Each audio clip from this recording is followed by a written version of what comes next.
На одной из остановок города к двум молодым людям подошли патрульные полицейские, попросили предъявить документы, а после чего пригласили пройти вместе с ними.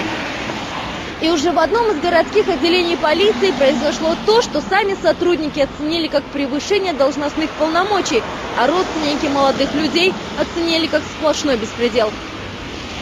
Зелимхан спешит в больницу к брату. Уже сутки почти каждый из семьи дежурит там посменно. Только вчера Магомед ушел на работу, но до нее так и не доехал. Он попал в реанимацию прямиком из отдела полиции. Сегодня вообще не разрешают выходить, потому что у него тяжелое состояние. Даже заходить ему не разрешают, потому что он не может ни разговаривать, ни дышать, потому что швы могут разойтись. Была серьезная операция после 3 ножевых ранений, которые нанесли сотрудники отдела. И поэтому пока к нему нельзя войти. В больничном холле собрались самые близкие. Прямо здесь обсуждают последние новости.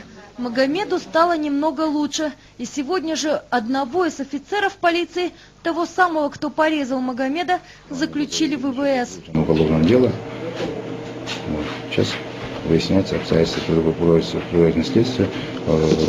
То есть прокуратура и совместно управлением собственной безопасности подходит к этому вопросу тщательно, детально проводится. Поэтому, если имеются вины сотрудников, то есть, естественно, будут перед законом отвечать. В полиции факт задержания своего коллеги подтверждают, но по поводу второго участника инцидента пока что решают, наказывать его или нет.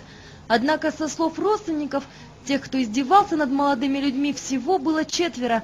И сейчас семья опасается, защищая честь мундира, это дело постараются попросту замять.